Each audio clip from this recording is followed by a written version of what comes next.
회장님, 요즘 표정이 많이 밝아지셨어요. 식사도 잘하시고요. 무연은 시큰둥하게 대답했습니다.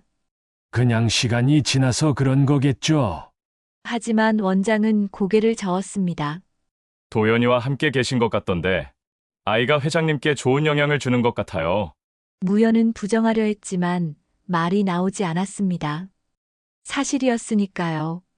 도연이 옆에 있으면 이상하게도 마음이 편안해졌습니다. 며칠 후 요양원 의사가 정기 검진을 했습니다. 의사는 검사 결과를 보며 놀란 표정을 지었습니다.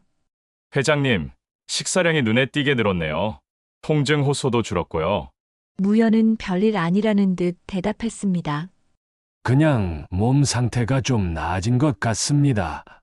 의사는 고개를 끄덕이며 말했습니다. 기적은 의학이 아니라 마음에서 시작됩니다. 회장님께 좋은 일이 생긴 것 같네요. 무연은 피식 웃으며 중얼거렸습니다. 마음으로 돈을 벌 수 있다면 내가 벌써 신이 됐겠지. 하지만 무연은 알고 있었습니다. 자신에게 변화가 일어나고 있다는 것을요. 도연이 올 시간을 기다리는 자신을 발견했습니다. 무연은 혼란스러웠습니다. 죽음을 기다리러 온 곳에서 삶의 이유를 찾고 있었으니까요. 그것도 8살 아이 때문에 말입니다. 그날 저녁 무연은 주머니에서 도연이 준 종이약을 꺼냈습니다. 작고 구겨진 종이약이었지만 무연은 조심스럽게 펼쳐 책상 위에 놓았습니다. 소원이라. 내게도 소원이 생긴 걸까? 무연은 조용히 미소 지었습니다. 아주 작은 미소였지만 오랜만에 진심에서 우러나온 미소였습니다. 오늘도 따뜻한 이야기로 찾아뵙게 되어 반갑습니다. 이야기가 시작되기 전에 무료인 구독과 좋아요 한 번씩 눌러주세요. 70평생을 살아온 박무연은 단 한 번도 자신의 선택을 후회한 적이 없었습니다. 국내 굴지의 대기업 회장으로 군림하며 냉정함과 완벽주의로 업계를 장악해온 인물이었죠.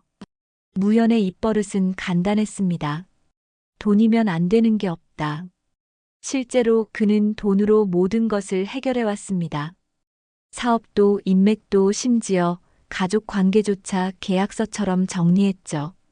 감정은 사치였고 눈물은 약자의 것이었습니다. 무연은 자신을 기계라고 생각했습니다. 정확하고 효율적이며 감정에 흔들리지 않는 완벽한 기계 말이죠. 그런 무연이었기에 병원에서 받은 진단 결과는 더욱 충격적이었습니다. 말기 간암 사기 판정. 의사는 조심스럽게 말했습니다. 회장님, 남은 시간이 많지 않습니다. 길어야 석 달 정도입니다. 무연은 침착하게 고개를 끄덕였습니다. 눈물도 분노도 없었습니다. 그저 담담하게 물었죠. 치료 성공률은 어떻게 됩니까? 의사가 대답했습니다. 10%도 안 됩니다. 이미 전이가 많이 진행됐습니다. 무연은 서류를 정리하듯 진단서를 접었습니다. 알겠습니다. 그게 전부였습니다. 감정을 드러낼 필요가 없었죠.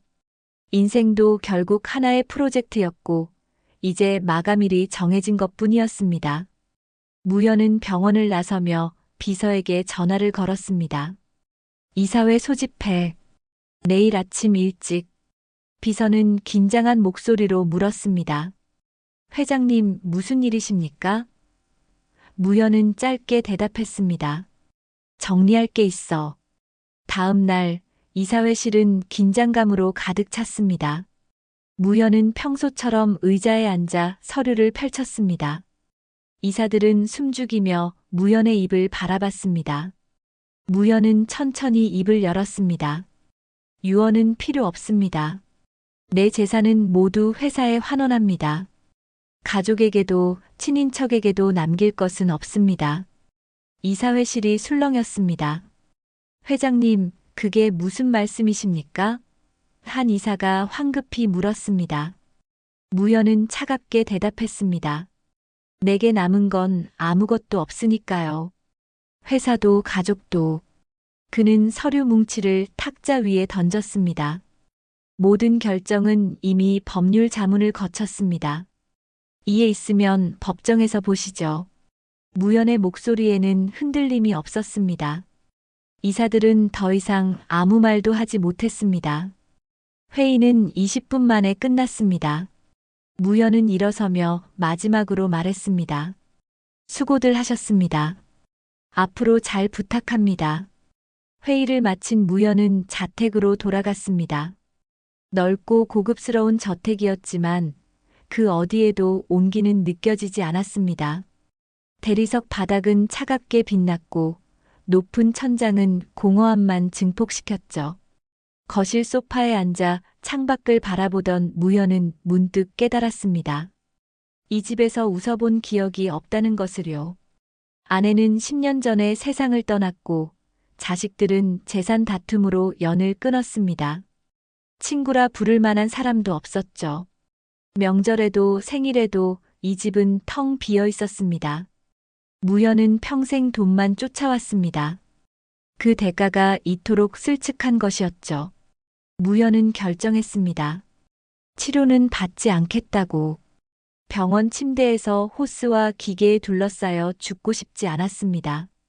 의사들이 분주하게 오가는 중환자실에서 차가운 소독약 냄새를 맡으며 죽는 것은 무연의 방식이 아니었습니다. 대신 조용한 곳에서 혼자 인생을 정리하고 싶었습니다. 비서에게 말했습니다. 외곽에 조용한 요양원 알아봐. 사람 많지 않고 시설 깨끗한 곳으로. 비서는 놀라며 물었습니다. 회장님, 치료는 안 받으시겠습니까? 무연은 고개를 저었습니다. 내 인생을 회계처럼 마감할 거야. 깔끔하게. 군더더기 없이. 며칠 후 무연은 작은 가방 하나만 들고 요양원으로 향했습니다. 고급 승용차는 거절하고 평범한 택시를 탔습니다. 도시를 벗어나 한참을 달리자 작은 요양원이 나타났습니다. 평화의 집 요양원이라는 낡은 간판이 붙어 있었죠. 건물은 오래됐지만 주변에 나무들이 우거져 있어 조용했습니다. 원장이 반갑게 맞이했습니다. 어서 오세요. 편히 쉬다 가세요. 무연은 짧게 대답했습니다. 쉬러 온 게 아닙니다. 끝내러 왔습니다. 원장은 무연의 차가운 눈빛을 보고 더 이상 묻지 않았습니다. 방은 작았지만 깨끗했습니다. 침대와 책상, 작은 창문이 전부였죠. 무연은 가방을 풀며 생각했습니다. 이제 끝이구나.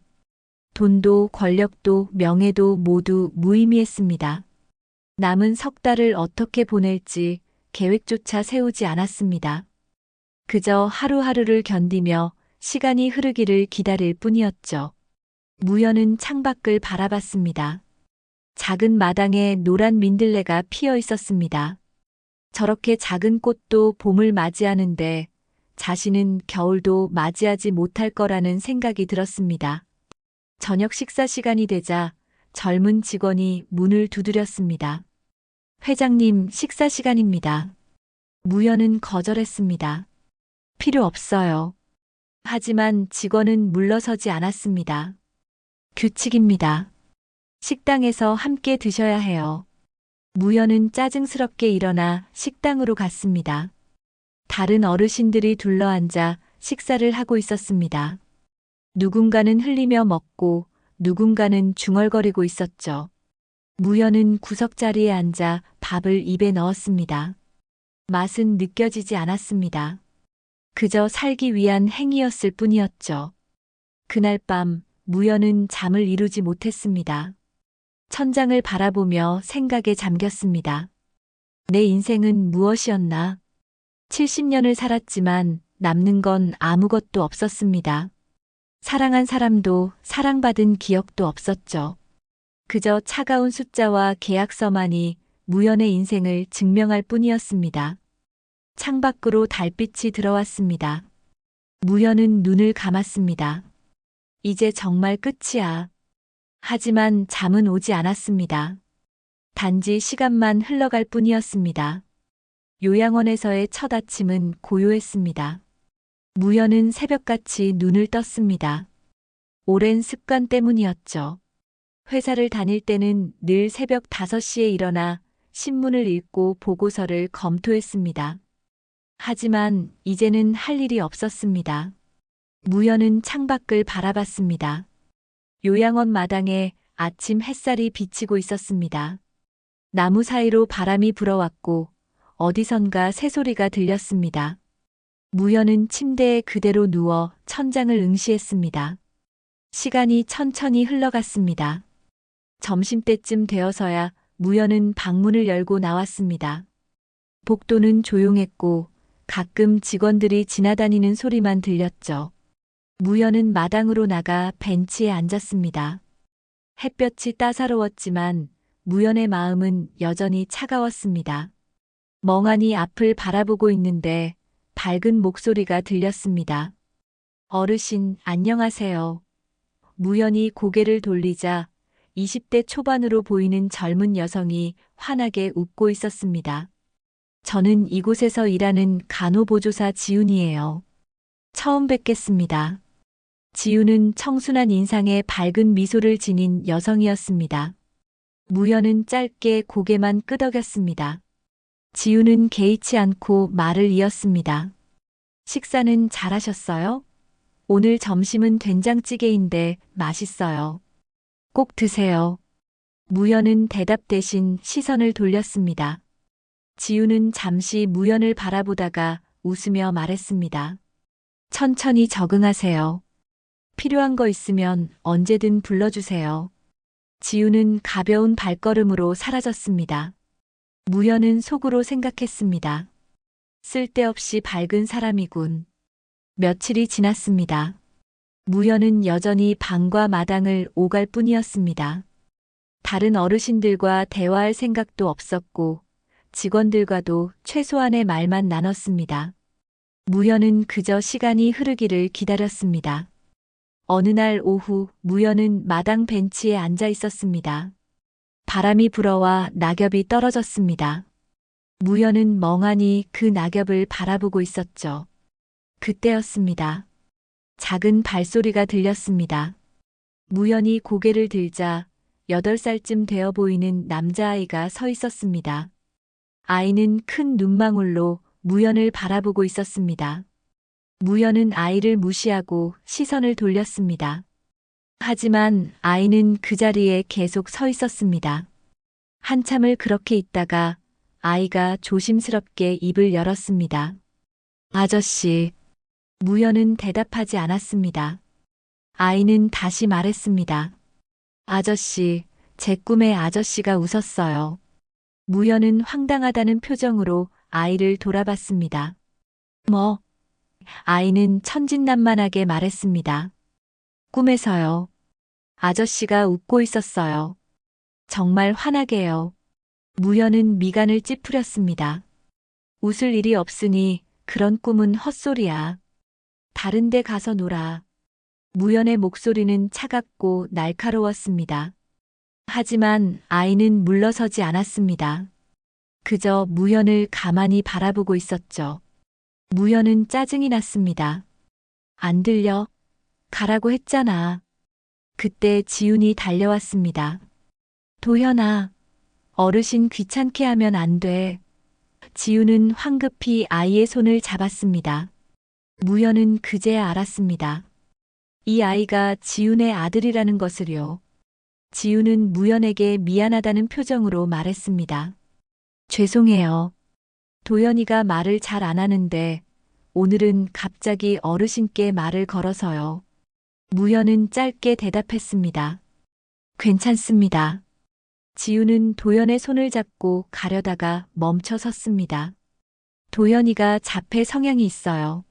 낯선 사람한테 말을 거의 안 하거든요. 어르신께 말을 건 건 처음이에요. 무연은 별 관심 없다는 듯 고개를 끄덕였습니다. 지훈은 도연을 데리고 사라졌습니다. 무연은 다시 혼자 남았습니다. 하지만 이상하게도 아이의 말이 머릿속에서 떠나지 않았습니다. 아저씨가 웃었어요. 무연은 피식 웃음이 나왔습니다. 내가 웃다니. 말도 안 되는 소리지. 무연은 오랫동안 웃어본 적이 없었습니다. 언제가 마지막이었는지조차 기억나지 않았죠. 웃음은 사치였습니다. 감정을 드러내는 것은 약점을 보이는 것과 같았으니까요. 무연은 평생 감정을 숨기고 살았습니다. 그게 성공의 비결이라고 믿었죠. 그날 저녁, 무연은 식당에서 밥을 먹고 있었습니다. 구석자리에 혼자 앉아 말없이 숟가락을 들고 있었죠. 그때 도연이 식당 문 앞에 서 있는 것이 보였습니다.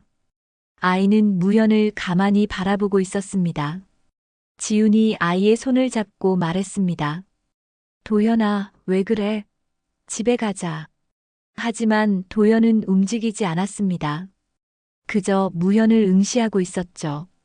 무연은 불편한 마음에 시선을 피했습니다. 지훈은 미안하다는 표정으로 무연에게 고개를 숙이고 도연을 데리고 나갔습니다. 무연은 방으로 돌아와 침대에 누웠습니다. 천장을 바라보며 생각했습니다. 이상한 아이야. 하지만 아이의 눈빛이 자꾸만 떠올랐습니다. 맑고 순수한 눈빛이었습니다. 아무런 계산도 욕심도 없는 눈빛이었죠.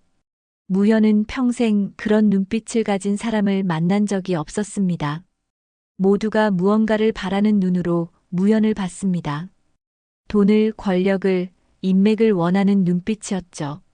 하지만 도연의 눈빛은 달랐습니다. 그저 무연을 바라보고 있을 뿐이었습니다. 무연은 창밖을 바라봤습니다. 달이 떠 있었습니다. 고요한 밤이었습니다. 무연은 이상한 감정을 느꼈습니다. 뭐라 설명할 수 없는 묘한 울림 같은 것이었죠. 아이가 한 마리 계속 귓가에 맴돌았습니다. 아저씨가 웃었어요. 무연은 눈을 감았습니다. 어쩌면 자신도 모르는 사이에 무언가가 조금씩 흔들리기 시작하고 있었는지도 모릅니다. 아주 작은, 거의 느낄 수 없을 만큼의 변화였지만 말이죠. 도연과의 첫 만남 이후 이상한 일이 벌어지기 시작했습니다. 다음 날 오후 무연이 마당 벤치에 앉아 있는데 도연이 나타났습니다. 아이는 작은 손에 그림책 한 권을 들고 있었습니다. 도연은 말없이 무연 옆에 앉았습니다. 무연은 불편한 듯 자리를 옮기려 했지만 도연이 조용히 책을 펼쳤습니다. 아저씨, 읽어줄게요. 아이의 목소리는 작지만 또렷했습니다. 무연은 황당했습니다. 필요 없어. 가서 엄마랑 있어. 하지만 도연은 개의치 않고 책을 읽기 시작했습니다. 도연의 목소리는 서툴렀지만 진심이 담겨 있었습니다. 옛날 옛적에 외로운 할아버지가 살았어요. 무연은 처음엔 듣지 않으려 했습니다. 하지만 아이의 목소리가 계속 이어지자 어느새 귀를 기울이고 있었습니다. 도연은 한 글자 한 글자 정성스럽게 읽었습니다. 가끔 더듬기도 했지만 멈추지 않았습니다. 이야기는 외로운 할아버지가 작은 새를 만나 친구가 된다는 내용이었습니다. 무연은 이야기를 듣다가 문득 자신의 모습이 겹쳐지는 것 같았습니다. 책을 다 읽은 도연은 무연을 올려다봤습니다. 아저씨, 좋았어요? 무연은 대답하지 않았습니다. 도연은 씩 웃으며 일어났습니다. 내일 또 올게요. 아이는 가벼운 발걸음으로 사라졌습니다. 무연은 멍하니 앉아 있었습니다. 이상했습니다. 거절했는데도 아이는 물러서지 않았고 자신도 쫓아내지 않았습니다. 무연은 고개를 저었습니다. 그냥 아이니까 그런 거야. 하지만 마음 한구석이 묘하게 따뜻해진 것은 부정할 수 없었습니다. 다음 날도 그 다음 날도 도연은 나타났습니다. 아이는 매번 다른 것을 가져왔습니다. 어떤 날은 그림책을, 어떤 날은 색종이를 들고 왔습니다. 도연은 무연 옆에 앉아 종이 접기를 했습니다. 아저씨, 이거 학이에요. 엄마가 학 1000마리 접으면 소원이 이루어진대요. 무연은 코웃음 쳤습니다. 미신이야. 그런 걸 믿니? 도연은 고개를 끄덕였습니다. 믿어요. 아저씨도 소원 있어요? 무연은 잠시 말이 없었습니다. 소원이라. 무연에게 소원 같은 건 없었습니다. 이미 모든 것을 포기한 사람이었으니까요. 도연은 접은 종이약을 무연에게 건넸습니다. 아저씨 거예요. 제가 접었어요. 무연은 받지 않으려 했지만 도연이 계속 손을 뻗고 있었습니다. 무연은 할 수 없이 종이약을 받았습니다. 작고 서툰 학이었지만 아이의 정성이 느껴졌습니다. 무연은 종이약을 주머니에 넣었습니다. 도연은 환하게 웃었습니다. 아저씨, 내일은 나랑 같이 밥 먹어요. 무연은 고개를 저었습니다. 싫어. 혼자 먹는 게 편해. 하지만 도연은 포기하지 않았습니다. 내일 같이 먹어요. 약속. 다음 날 점심시간, 무연은 여느 때처럼 구석 자리에 앉았습니다. 그런데 도연이 쟁반을 들고 무연의 맞은편에 앉았습니다. 지훈이 미안하다는 표정으로 다가왔습니다. 죄송해요. 도연이가 어르신이랑 꼭 먹겠다고 해서요. 무연은 귀찮다는 표정을 지었지만 도연을 쫓아내지는 않았습니다. 도연은 밥을 먹으며 말했습니다. 아저씨, 밥 많이 먹어야 돼요. 그래야 힘이 나요. 무연은 대답 없이 숟가락을 들었습니다. 이상하게도 오늘은 밥맛이 느껴졌습니다. 그날 이후로 도연은 매일 무연과 함께 식사를 했습니다. 처음엔 불편했던 무연도 점차 익숙해졌습니다. 도연은 밥을 먹으면서 학교 이야기를 했습니다. 오늘 선생님이 칭찬했어요. 그림을 잘 그렸대요. 무연은 듣는 척 안 하는 척 했지만 사실은 아이의 말을 하나도 놓치지 않고 들었습니다. 도연의 이야기는 단순했지만 묘하게 위로가 됐습니다. 세상에는 여전히 순수한 것들이 남아있다는 증거 같았습니다. 어느 날 요양원 원장이 무연을 찾아왔습니다. 회장님, 요즘 표정이 많이 밝아지셨어요. 식사도 잘하시고요. 무연은 시큰둥하게 대답했습니다. 그냥 시간이 지나서 그런 거겠죠. 하지만 원장은 고개를 저었습니다. 도연이와 함께 계신 것 같던데 아이가 회장님께 좋은 영향을 주는 것 같아요. 무연은 부정하려 했지만 말이 나오지 않았습니다. 사실이었으니까요. 도연이 옆에 있으면 이상하게도 마음이 편안해졌습니다. 며칠 후 요양원 의사가 정기 검진을 했습니다. 의사는 검사 결과를 보며 놀란 표정을 지었습니다. 회장님, 식사량이 눈에 띄게 늘었네요. 통증 호소도 줄었고요. 무연은 별일 아니라는 듯 대답했습니다. 그냥 몸 상태가 좀 나아진 것 같습니다. 의사는 고개를 끄덕이며 말했습니다. 기적은 의학이 아니라 마음에서 시작됩니다. 회장님께 좋은 일이 생긴 것 같네요. 무연은 피식 웃으며 중얼거렸습니다. 마음으로 돈을 벌 수 있다면 내가 벌써 신이 됐겠지. 하지만 무연은 알고 있었습니다. 자신에게 변화가 일어나고 있다는 것을요. 아침에 눈을 뜰 때 더 이상 공허하지 않았습니다. 도연이 올 시간을 기다리는 자신을 발견했습니다. 아이가 읽어주는 이야기를 듣는 것이 즐거웠고 아이의 웃음소리가 귀에 익었습니다. 무연은 혼란스러웠습니다. 죽음을 기다리러 온 곳에서 삶의 이유를 찾고 있었으니까요. 그것도 8살 아이 때문에 말입니다.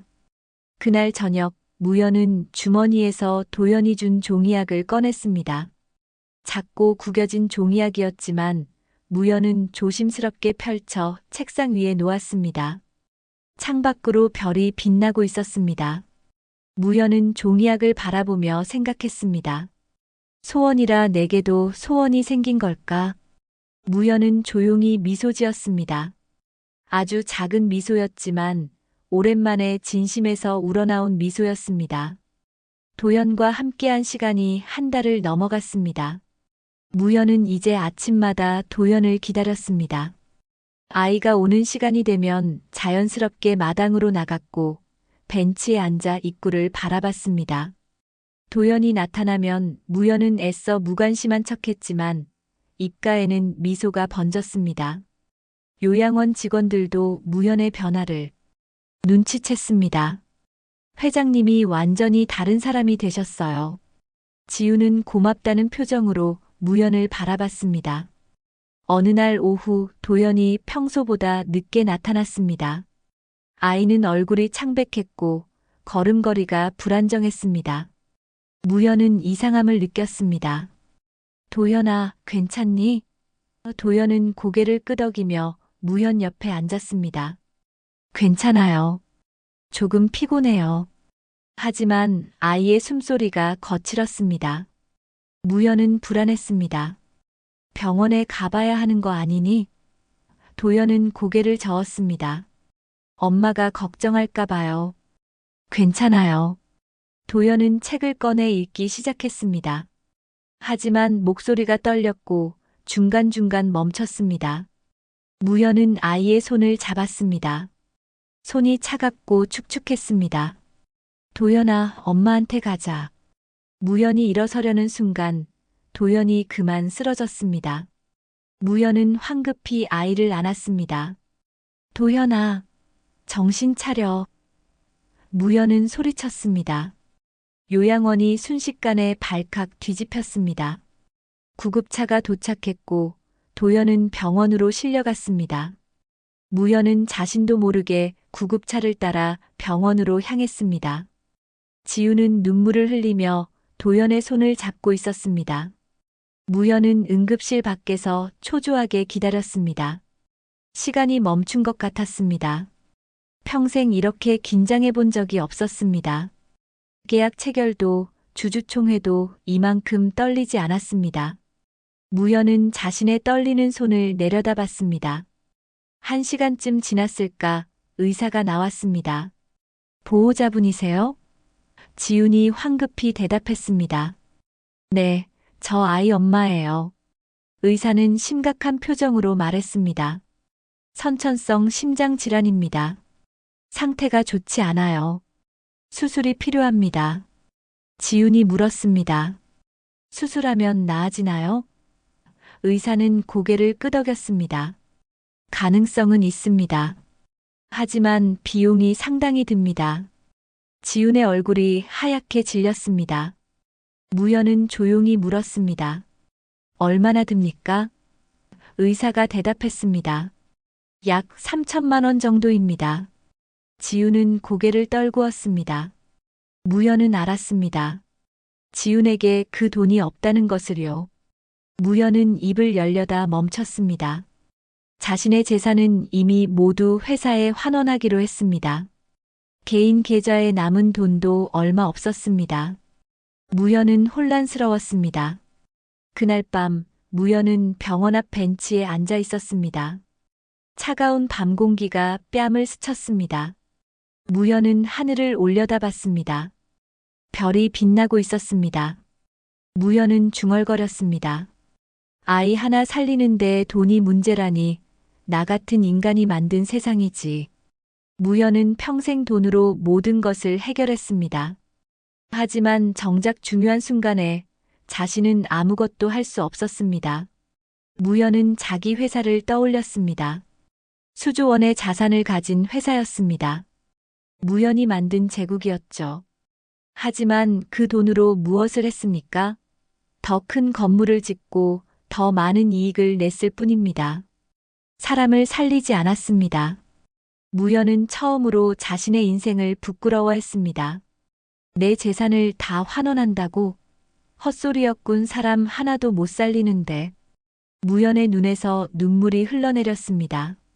70평생 처음 흘리는 눈물이었습니다. 무연은 주머니에서 도연이 준 종이약을 꺼냈습니다. 구겨진 종이약이었지만 무연에게는 보물 같았습니다. 무연은 종이약을 가슴에 꼭 안았습니다. 도연아, 미안하다. 무연은 자신의 무력함이 원망스러웠습니다. 평생 쌓아온 부와 권력이 이 순간만큼은 아무 쓸모가 없었습니다. 무연은 벤치에 앉아 밤새 울었습니다. 차가운 벤치였지만 무연은 움직이지 않았습니다. 새벽이 밝아올 무렵 무연은 결심했습니다. 회사에 환원하기로 한 재산, 그것을 다시 되돌릴 수는 없을까? 아니면 다른 방법이라도 찾아야 했습니다. 무연은 일어나 병원 안으로 들어갔습니다. 중환자실 유리창 너머로 도연이 누워 있었습니다. 작은 몸에 온갖 기계가 연결되어 있었습니다. 무연은 유리창에 손을 댔습니다. 기다려라. 아저씨가 꼭 살려줄게. 무연의 목소리는 떨렸지만 결연했습니다. 며칠이 지났습니다. 무연은 도연의 수술 날짜를 기다리며 병원과 요양원을 오갔습니다. 무연은 개인 계좌에 남은 돈을 모두 정리했습니다.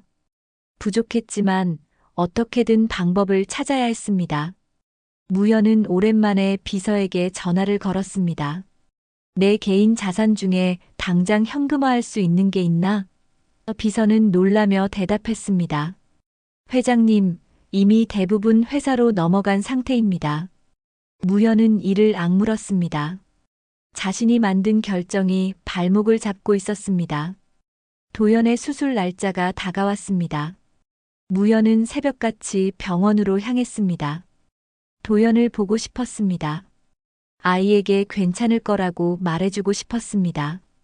하지만 병원에 도착한 무연은 충격을 받았습니다. 도연의 병실이 비어 있었습니다. 침대는 깨끗하게 정리되어 있었고 아이의 흔적은 어디에도 없었습니다. 무연은 간호사에게 달려갔습니다. 도연이는 어디 갔습니까? 간호사는 미안하다는 표정으로 대답했습니다. 어제 퇴원하셨어요. 무연은 황급히 요양원으로 갔습니다. 지훈을 찾아야 했습니다. 요양원에 도착하자 원장이 무연을 맞이했습니다. 회장님, 지훈 씨가 어제 퇴사했어요. 급하게 짐을 싸서 떠났습니다. 무연은 다급하게 물었습니다. 어디로 갔는지 아십니까? 원장은 고개를 저었습니다. 자세히는 모르지만 시골 친정으로 간다고 했어요. 무연은 절망했습니다. 도연을 찾을 방법이 없었습니다. 무연은 원장실에 앉아 머리를 감싸 쥐었습니다. 원장이 조심스럽게 말했습니다. 회장님, 지훈 씨가 눈물을 많이 흘렸어요. 돈이 없어서 수술을 못한다고 하더군요. 무연의 가슴이 무너졌습니다. 지훈은 도연을 데리고 시골로 내려간 것입니다. 수술을 포기한 것이었습니다. 무연은 주먹을 쥐었습니다. 안 돼, 그럴 수 없어. 무연은 벌떡 일어났습니다. 지훈 씨 주소 아시는 분 없습니까? 원장이 직원들에게 물어봤지만 아무도 정확한 주소를 모르고 있었습니다. 다만 한 직원이 말했습니다. 경상도 쪽이라고 들었어요. 산골 마을이라고 했던 것 같아요.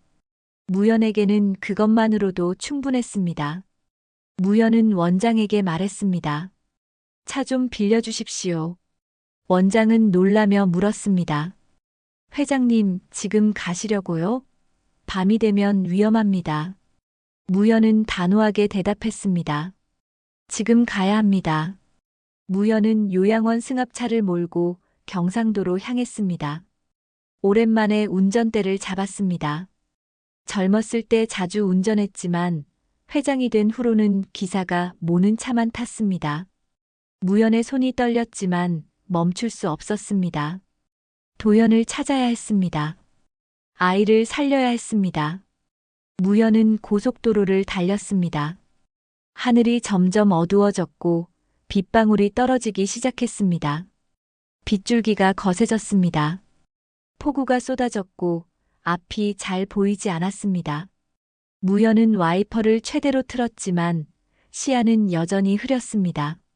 무연은 속도를 줄이지 않았습니다. 경상도 산골 마을에 도착하려면 아직 한참을 가야 했습니다. 무연은 중얼거렸습니다. 조금만 기다려라, 도연아. 빗소리가 창문을 두드렸고 천둥이 울렸습니다. 몇 시간을 달린 끝에 무연은 작은 산골 마을에 도착했습니다. 마을은 어둠에 잠겨 있었고 집들은 듬성듬성 흩어져 있었습니다. 무연은 차를 세우고 마을을 돌아다녔습니다. 빗속을 헤매며 집집마다 찾아다녔습니다. 1시간쯤 지났을까 무연은 허름한 판자집 앞에 멈춰 섰습니다. 희미한 불빛이 새어나오고 있었습니다. 무연은 문을 두드렸습니다. 계십니까?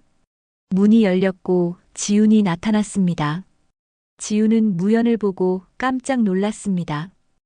회장님, 어떻게 여기를? 무연은 숨을 헐떡이며 물었습니다. 도연이는 어디 있습니까? 지훈의 눈에서 눈물이 흘러내렸습니다. 도연이가 상태가 너무 안 좋아요. 방에 누워 있어요. 무연은 황급히 안으로 들어갔습니다. 작은 방 안에 도연이 창백한 얼굴로 누워 있었습니다. 아이는 숨을 가쁘게 쉬고 있었고 의식이 흐릿했습니다. 무연은 도연 곁에 무릎을 꿇었습니다. 도연아, 나야. 아저씨야. 도연은 희미하게 눈을 떴습니다. 아저씨. 아이의 목소리는 너무 작았습니다. 무연은 아이를 조심스럽게 안아 올렸습니다. 병원 가자. 지금 당장. 지훈이 울먹이며 말했습니다. 돈이 없어요. 수술비가. 무연은 지훈을 똑바로 바라봤습니다. 돈 걱정은 하지 마십시오. 제가 책임지겠습니다. 무연은 도연을 품에 안고 차로 뛰었습니다. 빗속을 가로질러 달렸습니다. 무연의 옷은 흠뻑 젖었지만 개의치 않았습니다. 도연을 뒷좌석에 눕히고 지훈도 태웠습니다. 무연은 다시 운전대를 잡았습니다. 가장 가까운 큰 병원이 어디입니까? 지훈이 떨리는 목소리로 대답했습니다. 시내 종합병원이요. 무연은 엑셀을 밟았습니다. 차는 폭우를 뚫고 달렸습니다. 무연은 백미러로 도연을 바라봤습니다. 아이는 눈을 감고 있었습니다. 무연의 가슴이 터질 것 같았습니다. 안 돼, 나 아직 너 웃는 얼굴 못 봤다. 무연은 눈물을 흘리며 차를 몰았습니다. 도연이 처음 만났을 때 한 말이 떠올랐습니다. 아저씨가 웃었어요. 무연은 아직 진짜로 웃어본 적이 없었습니다. 도연에게 환한 미소를 보여준 적도 없었습니다. 무연은 다짐했습니다. 도연을 살릴 것이라고. 그리고 아이 앞에서 진심으로 웃을 것이라고. 병원에 도착했을 때는 자정이 넘어 있었습니다. 무연은 도연을 안고 응급실로 뛰어들어갔습니다. 의사 선생님, 빨리 좀 봐주세요. 무연의 목소리는 다급했습니다. 의료진이 급히 달려왔고 도연을 침대에 눕혔습니다. 의사가 아이의 상태를 확인하며 말했습니다. 심장이 매우 불안정합니다. 당장 중환자실로 옮겨야 해요. 도연은 산소 마스크를 쓴 채 중환자실로 실려갔습니다. 무연과 지훈은 유리창 밖에서 지켜볼 수밖에 없었습니다. 시간이 흘렀습니다. 의료진은 분주하게 움직였고 각종 기계들이 도연에게 연결됐습니다. 심전도 모니터는 불안정한 심박수를 보여주고 있었습니다. 무연은 유리창에 이마를 댄 채 서 있었습니다. 지훈은 옆에서 흐느끼고 있었습니다. 무연은 자신의 무력함이 원망스러웠습니다. 평생 모든 것을 통제하며 살았지만 지금 이 순간만큼은 아무것도 할 수 없었습니다. 새벽이 되자 의사가 나왔습니다. 보호자분들, 상태가 매우 위중합니다. 응급수술을 해야 합니다. 지훈이 떨리는 목소리로 물었습니다. 수술하면 살 수 있나요? 의사는 침묵했습니다. 그 침묵이 모든 것을 말해주고 있었습니다. 무연이 물었습니다. 성공 확률은 얼마나 됩니까? 의사가 대답했습니다. 50%입니다. 하지만 수술을 안 하면 오늘 밤을 넘기기 힘듭니다. 무연은 즉시 결정했습니다. 수술하십시오. 비용은 제가 전액 부담하겠습니다. 의사는 고개를 끄덕이고 수술 준비에 들어갔습니다. 무연은 비서에게 전화를 걸었습니다. 내 남은 자산 전부 정리해. 부족하면 내 이름으로 대출받아. 비서는 놀라며 대답했습니다. 알겠습니다, 회장님. 무연은 전화를 끊고 중환자실을 바라봤습니다. 도연이 수술실로 옮겨지고 있었습니다. 수술은 6시간이나 걸렸습니다. 무연은 수술실 앞 의자에 앉아 기다렸습니다. 지우는 복도 구석에서 기도하고 있었습니다. 무연은 두 손을 모았습니다. 평생 기도해 본 적 없는 사람이었지만 이 순간만큼은 간절했습니다. 제발 도연이를 살려주십시오. 무연의 입에서 절로 기도가 흘러나왔습니다. 시간은 너무나 느리게 흘렀습니다. 수술이 끝났습니다. 의사가 나왔을 때 무연은 벌떡 일어났습니다. 어떻게 됐습니까? 의사는 지친 표정으로 대답했습니다. 수술은 성공했습니다. 하지만 아직 안심할 수 없어요. 이틀이 고비입니다. 무연은 안도의 한숨을 쉬었습니다. 도연은 다시 중환자실로 옮겨졌습니다. 작은 몸에 온갖 줄이 연결된 모습이었습니다. 무연은 유리창 앞에서 떠나지 않았습니다. 이틀 동안 무연은 병원을 떠나지 않았습니다. 의자에서 잠깐씩 졸다가 도연의 상태를 확인하고 다시 앉아 있었습니다. 밥도 제대로 먹지 않았습니다. 지훈이 무연에게 말했습니다. 회장님 좀 쉬세요. 제가 지킬게요. 하지만 무연은 고개를 저었습니다. 괜찮습니다. 여기 있고 싶습니다. 무연은 도연이 깨어나는 모습을 보고 싶었습니다. 아이에게 미안하다고 고맙다고 말하고 싶었습니다. 사흘째 되는 날 밤 무연은 특별히 허락받아 중환자실 안으로 들어갔습니다. 도연의 침대 곁에 앉아 아이의 작은 손을 잡았습니다. 손은 여전히 차가웠습니다. 무연은 눈물을 흘리며 중얼거렸습니다. 도연아 깨어나 다오. 아저씨가 아직 내게 해줄 말이 많아. 고맙다고 말하고 싶어. 너 덕분에 아저씨가 사는 게 뭔지 알게 됐다고 말하고 싶어. 무연은 아이의 손을 꼭 쥐었습니다. 이제 내가 내 꿈에 웃을게. 그러니 제발 깨어나 다오. 무연의 목소리는 떨렸습니다. 그 순간이었습니다. 모니터의 심박수가 움직였습니다. 불안정하던 선이 점점 안정되기 시작했습니다. 무연은 놀라 모니터를 바라봤습니다. 도연의 손가락이 미세하게 움직였습니다. 도연아.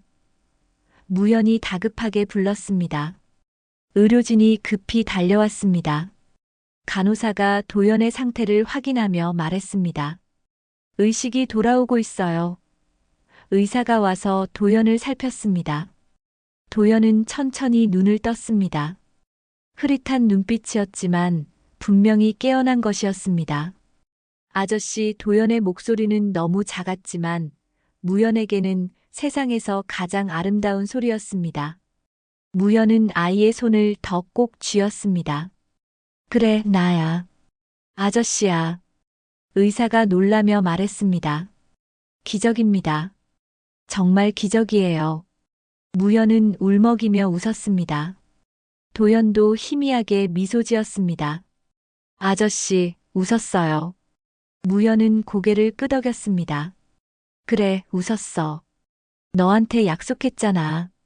무연의 눈에서 눈물이 주르륵 흘러내렸습니다. 하지만 이번에는 슬픔의 눈물이 아니었습니다. 기쁨의 눈물이었습니다. 그날 새벽 무연은 이상한 느낌을 받았습니다. 몸이 가벼워진 것 같았습니다. 평소 느끼던 통증이 사라졌습니다. 무연은 스스로 걸어 일어났습니다. 지훈이 놀라며 물었습니다. 회장님 괜찮으세요? 무연은 고개를 끄덕였습니다. 이상하게 몸이 좋아진 것 같습니다. 무연은 복도를 걸었습니다. 전에 없던 힘이 느껴졌습니다. 담당 의사가 무연을 불렀습니다. 회장님, 정기 검진 시간입니다. 무연은 검사를 받았습니다. 의사는 결과를 보며 믿을 수 없다는 표정을 지었습니다. 회장님, 간 수치가 정상입니다. 종양 크기도 줄었어요. 암이 멈췄습니다. 무연은 멍하니 의사를 바라봤습니다. 그게 무슨 말씀입니까? 의사는 고개를 저었습니다. 저도 설명할 수 없습니다. 의학적으로는 불가능한 일인데 기적으로밖에 설명이 안 됩니다. 무연은 창밖을 바라봤습니다. 아침 해가 떠오르고 있었습니다. 도연은 빠르게 회복했습니다. 일주일 후 중환자실에서 일반 병실로 옮겼고 2주일 후에는 걸을 수 있게 됐습니다. 무연은 매일 병원을 찾았습니다. 도연에게 책을 읽어주고 종이약을 함께 접었습니다. 역할이 바뀐 것이었습니다. 이제는 무연이 도연을 돌보고 있었습니다. 도연은 무연을 보며 환하게 웃었습니다. 아저씨, 이제 자주 웃어요.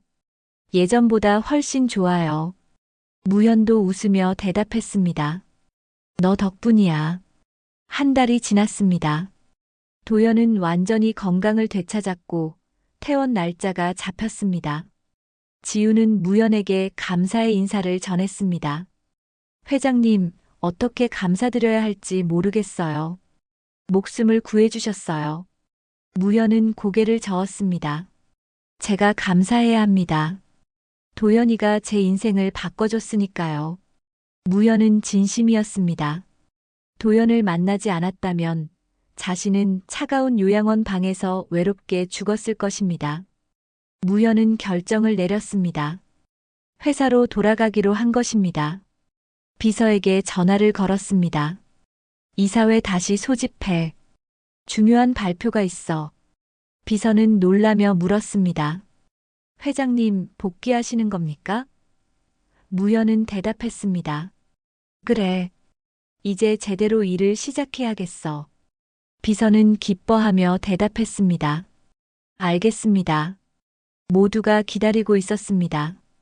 며칠 후 무연은 회사 본관에 들어섰습니다. 오랜만에 보는 익숙한 풍경이었습니다. 직원들은 무연을 보고 놀라며 인사했습니다. 회장님, 돌아오셨습니다. 무연은 미소 지으며 답했습니다. 그동안 수고 많았습니다. 예전의 무연이라면 무표정으로 지나쳤을 것입니다. 하지만 지금의 무연은 달랐습니다. 사람들의 얼굴을 보며 진심으로 감사함을 느꼈습니다. 무연은 회장실에 앉았습니다. 책상 위에는 밀린 서류들이 쌓여 있었습니다. 하지만 무연의 눈에 들어온 것은 서류가 아니라 책상 서랍에서 꺼낸 작은 종이약이었습니다. 도연이 준 선물이었습니다. 무연은 종이약을 책상 한쪽에 조심스럽게 놓았습니다. 이제 시작이야. 무연은 중얼거렸습니다. 이사회가 열렸습니다. 이사들은 긴장한 표로 무연을 바라봤습니다. 무연은 자리에서 일어나 말했습니다. 여러분, 제가 중요한 결정을 내렸습니다. 이사회실이 조용해졌습니다. 무연은 천천히 입을 열었습니다. 앞으로 우리 회사 순이익의 30%를 사회에 환원하겠습니다. 특히 치료비가 없어 고통받는 아이들을 위해 쓰겠습니다. 이사회실이 술렁거렸습니다. 회장님, 그건 너무 큰 금액입니다. 한 이사가 반대했습니다. 무연은 차분하게 대답했습니다. 숫자만 보면 큰 금액이겠죠. 하지만 그 돈으로 살릴 수 있는 생명을 생각해 보십시오. 돈은 다시 벌면 됩니다. 하지만 생명은 돌아오지 않습니다. 또 다른 이사가 물었습니다.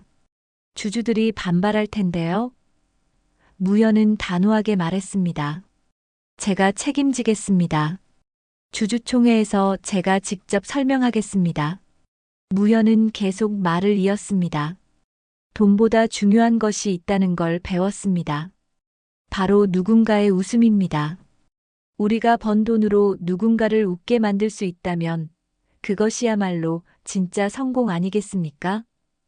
무연의 목소리에는 확신이 담겨 있었습니다. 이사들은 서로를 바라봤습니다. 무연이 완전히 달라진 것을 느낄 수 있었습니다. 회의를 마친 무연은 기자회견을 준비했습니다. 언론에 무연의 복귀 소식이 알려지자 수많은 기자들이 몰려들었습니다. 기자회견장은 발 디딜 틈이 없었습니다.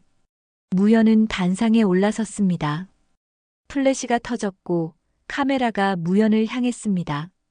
무연은 마이크 앞에 섰습니다. 안녕하십니까? 박무연입니다.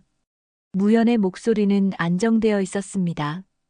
오늘 여러분께 중요한 발표를 하려고 합니다. 우리 회사는 앞으로 순이익의 30%를 사회 환원에 사용하겠습니다.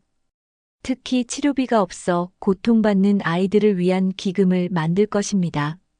기자들이 웅성거렸습니다. 손이 일제히 올라가며 질문이 쏟아졌습니다.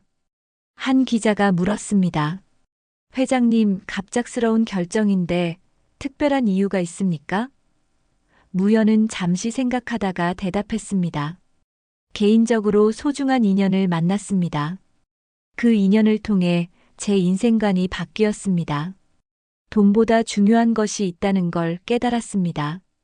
바로 누군가의 웃음입니다. 무연의 눈에는 진심이 담겨 있었습니다. 또 다른 기자가 물었습니다. 그 인연이 누구입니까? 무연은 미소 지었습니다. 8살 아이입니다. 제 인생의 스승입니다.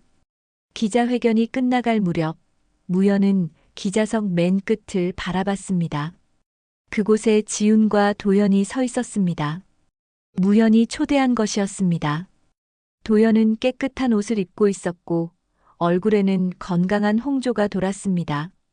무연은 단상에서 내려와 도연에게 걸어갔습니다. 기자들의 카메라가 일제히 무연을 따라갔습니다.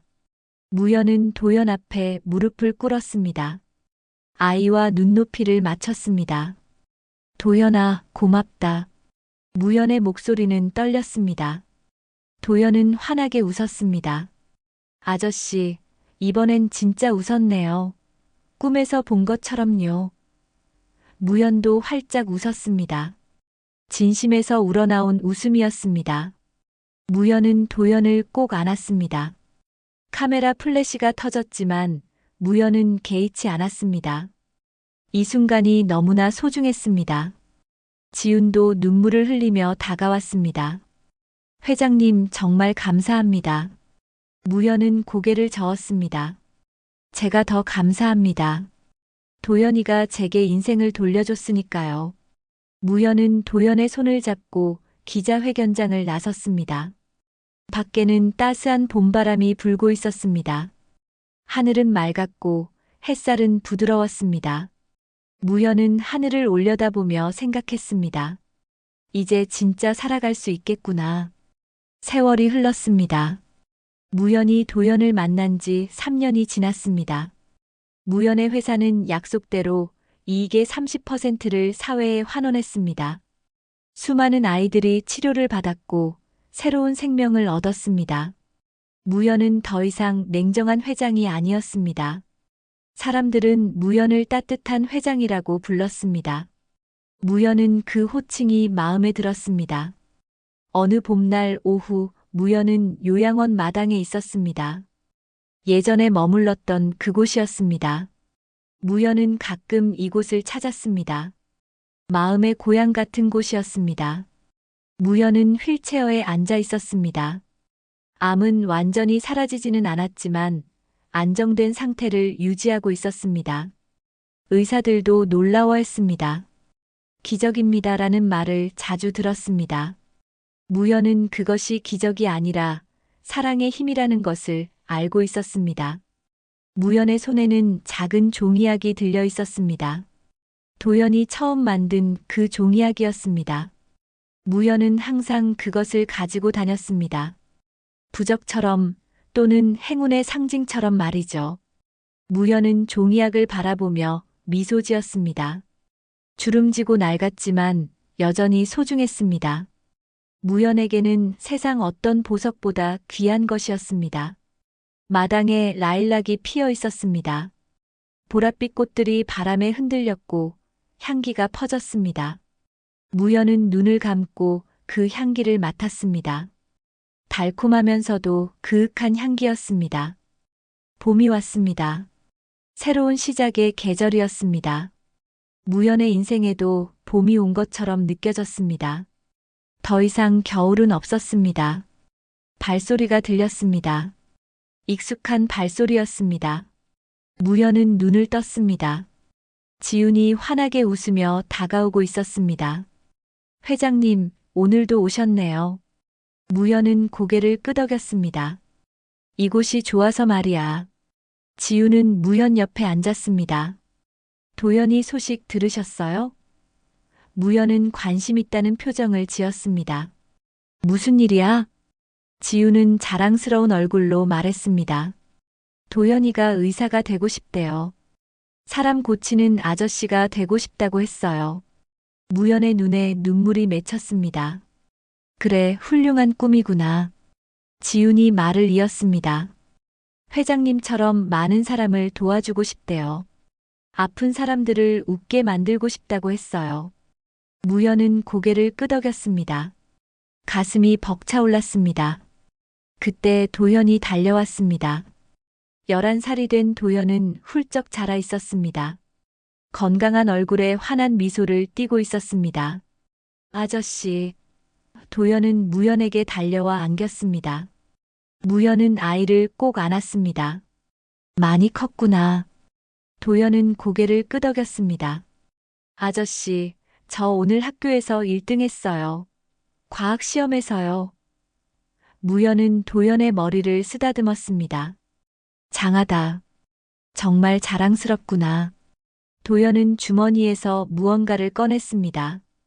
종이학이었습니다. 예전보다 훨씬 정교하게 접은 학이었습니다.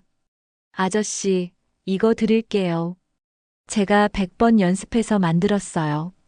무연은 종이학을 받았습니다. 완벽한 모양이었습니다. 무연은 눈시울이 뜨거워졌습니다. 고맙다, 도연아. 도연은 환하게 웃었습니다. 아저씨가 저 살려줬잖아요. 저도 이제 다른 사람 살리는 사람이 될 거예요.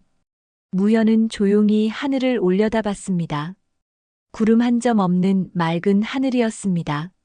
새들이 날아가고 있었습니다. 무연은 중얼거렸습니다. 그래, 이제는 나도 웃을 수 있다. 무연의 얼굴에 평화로운 미소가 번졌습니다. 진심으로 마음 깊은 곳에서 우러나온 미소였습니다. 더 이상 외롭지 않았습니다. 더 이상 두렵지 않았습니다. 라일락 향기가 더욱 짙어졌습니다. 도연이 무연의 손을 잡고 말했습니다. 아저씨, 같이 산책해요. 무연은 고개를 끄덕였습니다. 도연이 휠체어를 밀기 시작했습니다. 지훈도 옆에서 함께 걸었습니다.